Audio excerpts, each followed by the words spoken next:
Ya, Indra Mahkota. Terima kasih Datuk Yang Ditua. MyROS ni telah pun ditubuhkan daripada tahun 2007. Bermakna sudah tahun kelima penubuhan institut ini. Dan apakah yang perlu disegerakan sangat untuk menubuhkan atau membawa satu rang undang untuk penubuhan institut ini, kerana fungsi institut ini telah ada daripada 5 tahun yang lalu dan Perdana Menteri menyebut tadi sepanjang 5 tahun hanya 186 kajian yang dibuat berkenaan dengan keselamatan atau kemalangan jalan raya. Adakah kerana kita nak luluskan undang-undang ini memberi kapasiti yang lebih kepada MyROS ini untuk menghasilkan lebih banyak kajian ataupun berubah bentuk fungsi MyROS ini? Sebab nampaknya perkara ini sangat perlu disegerakan, Datuk Yang Ditua. Mesti ada satu yang sangat signifikan, bukan sekadar nak mengubah fungsi dan entiti dia. Saya nampak tidak ada perubahan apa-apa pun, sebab perkara ini telah lama berjalan dan fungsinya pun tidak banyak dari segi mengubah keadaan ataupun memberi maklum balas. Agak-agak sama. Itu saya katakan dalam lingkungan kajian yang dilaksanakan. Walaupun bagaimanapun, berdasarkan kepada semakan saya, tahun 2009-2010 ada 2 kali Kementerian Pengangkutan telah memberi peruntukan kepada MyROS. Namun dalam tahun 2012 ini tak ada langsung dah dikeluarkan langsung, tidak ada butiran berkenaan MyROS lagi dalam Kementerian Pengangkutan, terutama bawah B28, langsung tidak ada. Dan saya nak tahu dari segi selama 2 tahun ke belakang ini, dari sumber manakah MyROS ini mentadbir atau menjalankan aktiviti institut ini? Dan sekiranya ada keadaan yang perlu dibaiki, kita tidak menghalang, kita tidak mengatakan perkara ini langsung tidak boleh dipertimbang atau diluluskan. Cuma saya nak katakan antara bab yang besar adalah untuk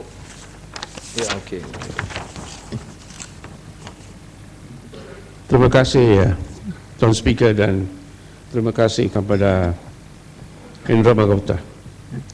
Saya suka menarik perhatian Indra Mahkota kepada Seksyen 6 di sini, iaitu ditunjukkan kepada kita tujuan-tujuan untuk akta ini. The crux of the Section 6 ialah katakan untuk research untuk upgrade jalan raya kita, dan isu-isu yang lain dibangkitkan di bawah Section 6A sehingga Section 6M.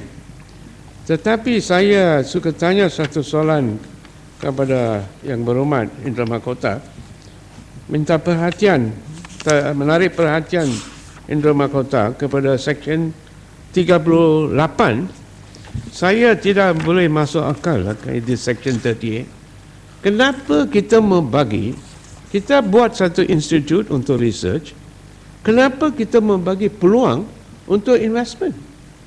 This is where when we make laws like this, when we have isu-isu macam isu lembu di Gemas Negeri Sembilan, you see, you must be watertight in your investment, in your undang-undang. Ini can give you banyak salah guna kuasa untuk pihak-pihak yang berkenaan. Adakah Indra Mahkota setuju dengan kandungan di bawah Seksyen 38 dalam rang undang-undang ini? Terima kasih Tuan Speaker. Terima kasih. Saya tak setuju dengan kandungan itu, saya setuju dengan Seremban. Saya rasa Seremban tajam sikit hari ini. Tajam dari segi pemerhatian dia. Bagus. Sepanjang saya katakan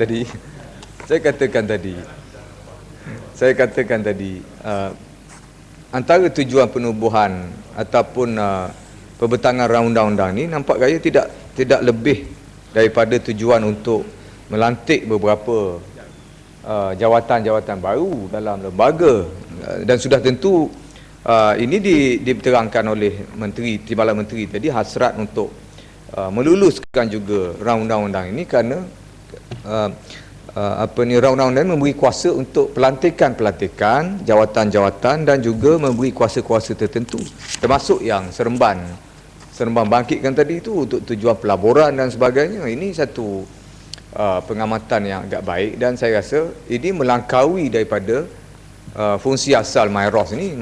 Ialah kalau MyROS pun nak buat pelaburan, jadi tak adalah MyROS lagi tu, jadi kata fungsi pelaburan ni nak cari untung, dan tak jauh beza dah dengan pelaburan yang YB Seremban kata tadi dalam lembu tadi kan, lebih kurang sama dah tu.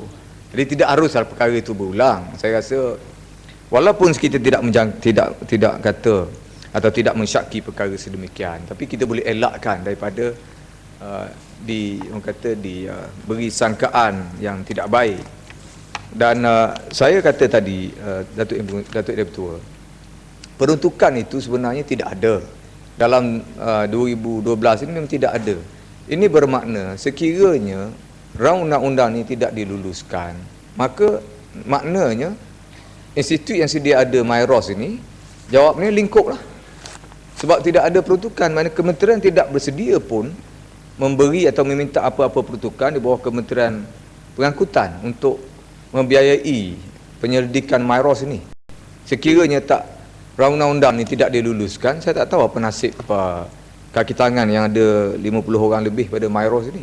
Dan sekaligus saya nak tanya, saya semak ada satu kertas secut laporan tahunan yang dikemukakan pada Dewan dalam berkenaan dengan MyROS. Ada satu laporan lengkap, dah 2 tahun katanya dikemukakan. Kalau diteliti pada tahun 2009, tunai di tangan pun ada baik juga, Datuk itu ada lebih kurang 10 juta, dan keseluruhan yang ada di tangan dan di bank di jumlah akhirnya pada tahun lepas saja lebih kurang 20 juta lebih. Ini ada laporan muka surat 78 ada dengan saya. Tetapi tahun terakhir semasa dibentangkan ni, kerugian dia agak mendadak. Kerugian maknanya MyROS ni telah mengalami kekurangan tunai bersih sehingga negatif 4 juta, daripada dulunya ada 10 juta sehingga negatif. Bermakna dalam setahun saja MyROS telah tidak berjaya mengekalkan prestasi kewangan mereka pada tahap yang menasabah, sehingga sekarang menjadi negatif, hampir negatif 5 juta ringgit. Rang undang-undang nak Institut Pendidikan Keselamatan itu MyROS ini membayangkan bahawa terpaksa dibawa rang undang-undang ni kerana kedudukan MyROS ni terlalu tenat. Tunai di tangan negatif 5 juta lebih. Ini ada dalam laporan kewangan, dan ada perkara-perkara yang terkandung dalam laporan ini juga. Di antaranya, selain daripada membuat penyelidikan keselamatan jalan raya, ada banyaklah kursus-kursus, tapi kursus kahwin pun ada dalam ni. Ada kursus perkahwinan yang dianjurkan oleh MyROS, mungkin untuk kaki tangan, tapi saya rasa tak payahlah masukkan dalam buku laporan. Kursus perkahwinan MyROS, lepas tu kedudukan kewangan negatif hampir 5 juta ringgit. Sebab itu membayangkan bahawa nak bawa rang undang-undang ni agak tergesa-gesa. Saya rasa banyak lagi perkara yang lebih mustahak. Kalaupun tak bawa rang undang-undang berkenaan dengan MyROS ni, kekalkan peranan MyROS sedia ada, saya rasa tidaklah mendatangkan apa-apa kepentingan. Tetapi bila dibawa cadangan ni, kita terpaksa teliti daripada segenap aspek, dan terjumpalah perkara yang macam ni. Saya fikir ada satu perkara yang barangkali Timbalan Menteri atau kementerian atau kerajaan saja yang mengetahui apa sebenarnya motif. Dari sudut dari sudut emergency-nya, dengan izin, dari sudut kesegeraannya, saya rasa tak ada nampak sangat, tidak ada. Dan jaminan untuk mengatakan MyROS boleh memberikan sure atau cadangan sehingga membawa kepada kebaikan ataupun segera membawa perubahan tu agak jauh. Terima kasih Dato' Speaker. Indra Mahkota, saya ingin bertanya Indra Mahkota. Saya juga melihat ada terlalu tergesa-gesa undang-undang ni dibawa. Malah kalau kita tengok dalam kes untuk membuat kajian pula, adakah kementerian seharusnya tidak mewujudkan institut tetapi meletakkan tanggungjawab ini untuk buat penyelidikan ini, sama ada di bawah SPAT yang kita baru lulus ataupun buat satu jabatan di bawah kementerian sendiri, jabatan yang khusus untuk buat penyelidikan, kerana dalam undang-undang ini dilihat bahawa MyROS juga akan outsourcekan researchnya, boleh outsource kepada orang lain. Jadi apa kata kalau sekiranya duit yang kita nak belanja, nak maintain MyROS ni yang sekarang ni ada 100 lebih kaki tangan tak masuk ahli lembaga pengarah lagi Leo, duit ini mungkin kita boleh outsourcekan kepada universiti buat research, dan finding research itu boleh dilihat oleh sama ada SPAT ataupun Kementerian Pengangkutan, dan ini sekaligus akan mengelak daripada kerajaan menanggung beban kewangan untuk satu masa yang panjang. Apa pendapat Indra Mahkota tentang hal ini? Terima kasih Sungai Petani. Saya rasa kerajaan takut idea Sungai Petani itu datang dulu. Jadi dia bawa dulu untuk buat undang-undang ni supaya idea yang berhormat tu dah ke belakang. Maknanya undang-undang ni telah pun diluluskan. Saya duk rasa begitu sebab apa yang disebut oleh Sungai Petani tadi memang betul. Sekiranya kita outsource, kita bagi pada institusi pendidikan banyak dalam negara kita, IPT dengan IPTS ni berpuluh-puluh. Saya rasa perkara ini lebih baik dan lebih tertumpu kepada aspek yang kita nak datangkan kebaikan kepada orang ramai ataupun kepada masyarakat. Sebagai contoh, saya bersetuju dengan Sungai Petani. Sebagai contoh, kalau ada sekarang ni ada 100 orang atau kita nak pertingkatkan lagi kapasiti, kemudian tadi diberitahu dalam laporan ini juga kata ada 186 kajian yang dibuat. Tapi takkanlah ada, tak mungkin MyROS tidak boleh menganggap perlu ada satu kajian berkaitan dengan keselamatan jalan raya yang perlu didesak kepada kerajaan supaya membaiki. Takkan tak nampak highway kita ada setengah tu beralun macam ulat kena palu. Takkan tak tahu. Takkan MyROS tak terfikir yang nak pergi ke sebahagian daripada jalan raya di Sarawak, kawasan pendalaman di Sabah dan sebagainya untuk buat kajian.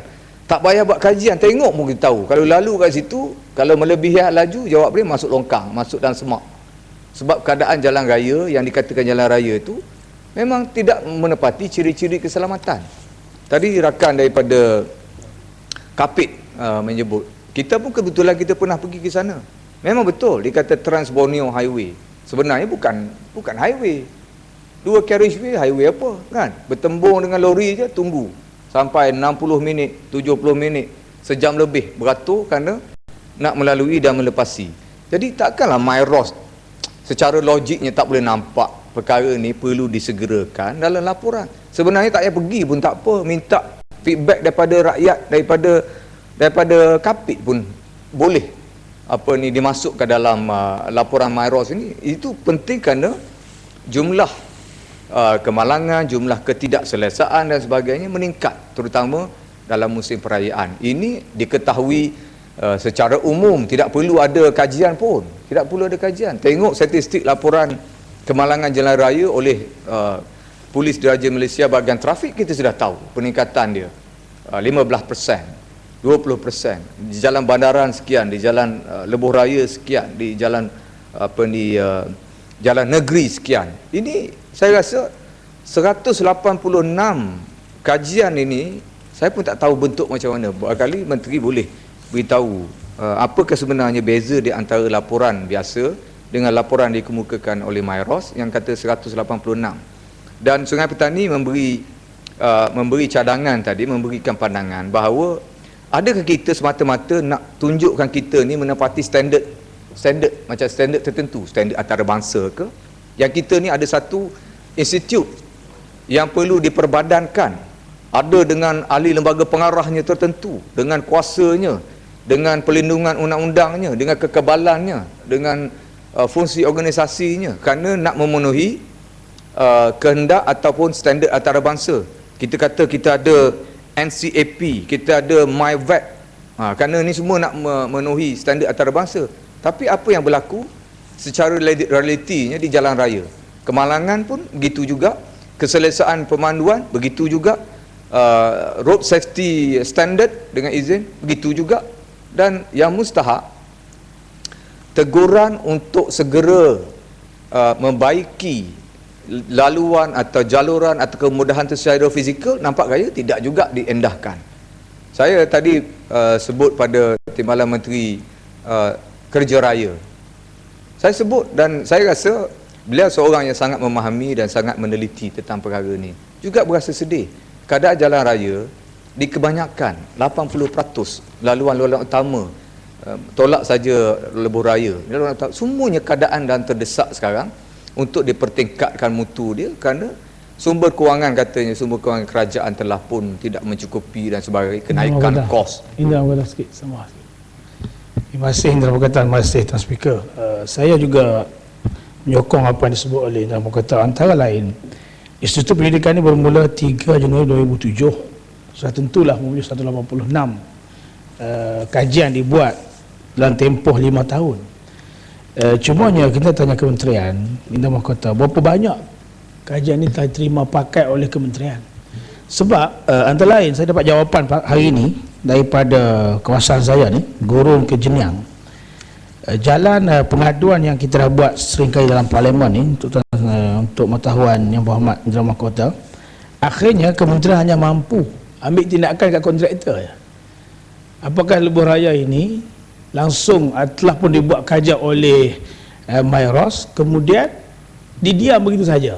Ini bagian pandangan Indra Mughadha, sebab kita melihat seolah kajian yang dibuat ratusan kajian ini langsung tidak dipeduli barangkali oleh pihak kementerian. Boleh jawab.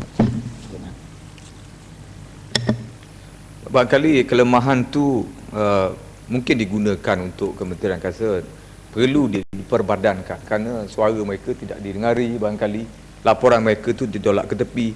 Kalau begini asasnya, saya rasa ini adalah satu keadaan yang sangat malang. Kalau 186 kajian MyROS ni menepati standard antarabangsa, menepati finding yang cukup baik untuk mengubah ataupun untuk membawa kepada, orang kata, menyelamatkan nyawa, harta benda kerana mengelakkan kemalangan diikuti, saya rasa tidak akan berlaku peningkatan ini kerana standard antarabangsa dipenuhi. Perbelanjaan pun kita peruntukkan, dan sekarang kita nak tukar status MyROS ni kepada satu bentuk yang lebih orang kata lebih baik, lebih mantap berdasarkan undang-undang dan juga peraturan yang memberi mereka kuasa. Kita nak perbadankan melalui undang-undang. Tetapi sekali lagi, apakah jaminan dia yang laporan MyROS ni akan digunakan oleh kerajaan ataupun kementerian? Saya tidak rasa MyROS berani untuk desak supaya pihak penguasa atau pentadbir pengusaha lebuh raya, konsesioner lebuh raya untuk mematuhi saranan mereka. Saya tidak rasa. Kalau setakat berdasarkan kepada finding yang mengikut standard antarabangsa sebagai jaminan, saya tidak rasa begitu. Dan sekarang kita nak perbadankan dia dalam 60 perkara yang diletakkan sini, tak ada satu pun tidak ada satu pun perkara daripada 1 hingga 60 yang meletakkan syarat atau jaminan, memberi gambaran jaminan laporan daripada lembaga ini akan diterima oleh pihak kementerian, baik kementerian lain yang bersangkutan. Paling tidak dikata ini tak ada kena-mengena dengan pengangkutan kerja raya yang terlibat kerana buat jalan raya ni, kementerian yang lain barangkali. Dan 60 perkara ni pula, satu pun tidak ada yang meletakkan dengan terang bahawa adanya kerjasama erat kementerian yang lain yang bersangkutan untuk tujuan peningkatan mutu ataupun mengelakkan kejadian-kejadian yang bersangkutan dengan hal jalan raya ni. Datuk Yang Bertuah, yang membimbangkan saya, bukan membimbang, yang menarik perhatian saya, pertama ialah bukan pertama, yang ketiga barangkali ialah laporan kelima, 45, ialah lebih kurang tentang laporan yang diedarkan kepada kita, yang saya merasakan pada tafsiran saya ada percanggahan yang agak ketara dari segi MYROS yang telah pun beroperasi, yang telah berada selama 5 tahun dengan Undang-Undang 2/2012 yang kita bawa, walaupun menyentuh tentang benda yang sama, fungsi yang sama, tetapi ada agak pertentangan yang jelas jugalah. Maknanya saya meletakkan bahawa undang-undang ini tidak lebih memberi satu baju dan solekan yang lebih sedikit kepada bentuk yang asal. Jadi saya rasa buat pertama kalinya saya merasa undang-undang ini tidak perlu, dan saya mohon untuk menolak undang-undang ini kerana ada 2-3 perkara lain yang saya akan bangkitkan dalam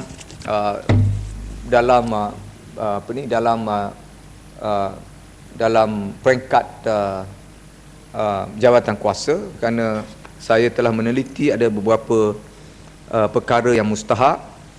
Sebagai contoh, kalau diizinkan Tuan Yang Bertuah, saya nak sebut berkenaan dengan kumpulan wang amanah pengangkutan awam yang menyentuh juga dalam perkara 32. Timbalan Menteri boleh buat persediaan ataupun Pegawai Kerajaan boleh buat persediaan, kerana saya akan bangkitkan perkara ini. Saya tidak mahu mengulangi masalah apabila soalan itu timbul kita jadi bergaduh.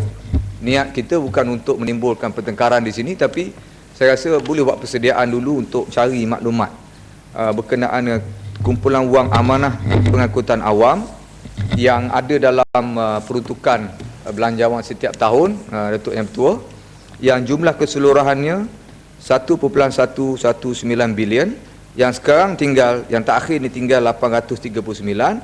Saya nak tanya di peringkat jawatankuasa nanti berkenaan dengan kumpulan wang ini, yang juga disebut undang-undang ini akan memperguna pakai daripada peruntukan wang yang saya sebutkan tadi, iaitu kumpulan wang amanah pengangkutan awam.